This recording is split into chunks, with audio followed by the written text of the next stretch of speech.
केंद्रीय गृह मंत्री अमित शाह ने गुरुवार को जयपुर के दादिया गांव में सहकार एवं रोजगार उत्सव को संबोधित किया।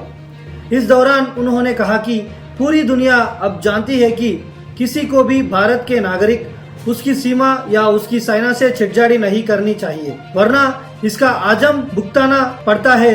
गृह मंत्री ने कहा कि मोदी ने देश को सुरक्षित करने का। इस दौरान उन्होंने कांग्रेस पर जमकर हमला भी बोला।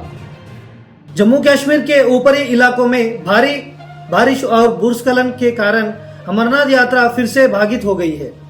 16 जुलाई शाम करीब 7:15 जेड मोड़ क्षेत्र में भूस्खलन हुआ, जिससे यात्रा मार्ग बंद हो गया और सैकड़ों श्रद्धालु रास्ते में फंस गए।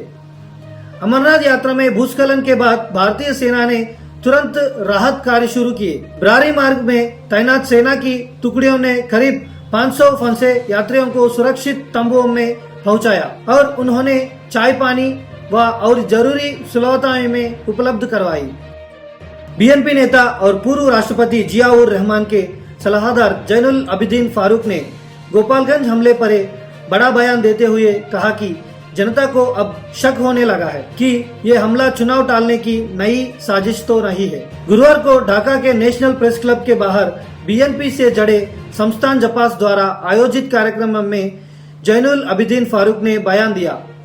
इस दौरान कलाकारों और नेताओं ने जियाउर रहमान व तारिक रहमान पर की गई टिप्पणियों का विरोध किया। अमेरिका राष्ट्रपति डोनाल्ड ट्रंप ने दावा किया है कि चाइना अफगानिस्तान के बगराम एयरबेस के पास लोकनूर इलाके में अपने परमाणु कार्यक्रम को तेजी से आगे बढ़ा रहा है। यह इलाका झील के किनारे स्थित है और ट्रंप के अनुसार चाइना की गतिविधियां चिंताजनक है। ट्रंप ने कहा कि चाइना लोकनूर क्षेत्र में अपने सबसे गुप्त और खतरनाक परमाणु हथियार कार्यक्रम को चला रहा है, जो भारत से करीब 1500 किलोमीटर दूर है। उन्होंने कहा कि अगर वो राष्ट्रपति होते तो अफगानिस्तान का बगराम एयरबेस खाली नहीं करते, क्योंकि वो चाइना के परमाणु ठिकाने से सिर्फ 1 घंटे की दूरी पर है। मानसून सत्र से पहले केंद्रीय मंत्री किरेन रिजिजू ने राहुल गांधी पर निशाना साधते हुए कहा कि विपक्ष के नेता को देश विरोधी बयान नहीं देने चाहिए। इस पर राहुल गांधी ने पलटवार करते हुए कहा कि रिजिजू हमें देशभक्ति का सर्टिफिकेट ना दे, वो खुद भी कभी कांग्रेस में थे। कांग्रेस नेता प्रमोद तिवारी ने किरेन रिजिजू पर पलटवार करते हुए कहा कि राहुल गांधी को देशभक्ति का सर्टिफिकेट लेने की जरूरत नहीं। उन्होंने नेहरू गांधी परिवार के बलिदान की याद दिलाई और कहा कि रिजिजू जिस पार्टी में है उसका मात्र संगठन अंग्रेजों की मुखबिर और चापलूसी करता था। छत्तीसगढ़ के मुख्यमंत्री विष्णुदेव साय ने कहा कि राष्ट्र सरकार स्वास्थ्य सेवाओं के विस्तार और मजबूती के लिए पूरी तरह कमिबद्ध है। इसी दिशा में आज उन्होंने अपने निवास से 151 स्वास्थ्य वाहनों को विविध जिलों के लिए रवाना किया, जिसे आम जनक के लिए ऐतिहासिक कदम बताया। मुख्यमंत्री विष्णुदेव साय ने कहा कि नए स्वास्थ्य वाहन बस्तर और सरगुजा जैसे दूरदराज क्षेत्रों में समय पर इलाज सुनिश्चित करेंगे। यह स्वस्थ छत्तीसगढ़ की दिशा में एक अहम पहल है और इससे राष्ट्रीय स्वास्थ्य कार्यक्रमों की निगरान और क्रियान्वयन भी तेज होगा। सीज फायर के बावजूद ईरान ने पिछले 5 दिनों में अपने 2 वरिष्ठ कमांडर को खो दिया है।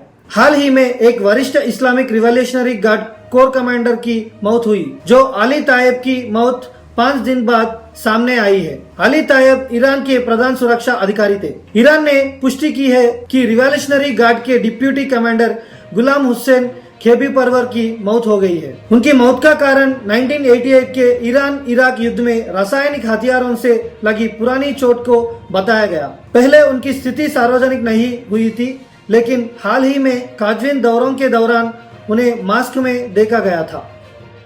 मध्य प्रदेश के मुख्यमंत्री डॉक्टर मोहन यादव की स्पेन यात्रा के दूसरे दिन उन्होंने इंडीटेक्स मुख्यालय में वैश्विक फैशन दिग्गजों से निवेश को लेकर चर्चा की। उन्होंने मध्य प्रदेश को हरित प्रतिस्पर्धी और ट्रेसेबल उत्पादन हब के रूप में प्रस्तुत किया और व्यापारिक भागीदारी व सतत निवेश की संभावनाओं पर विचार विमर्श किया। मुख्यमंत्री डॉक्टर मोहन यादव ने कहा कि मध्य प्रदेश सरकार टेक्सटाइल क्षेत्र में वैश्विक भागीदारियों के लिए पूरी तरह प्रतिबद्ध है। इंडीटेक्स जैसे ब्रांड की भागीदारी से राष्ट्र में आर्थिक विकास, रोजगार और हरित उत्पादन को बढ़ावा मिलेगा।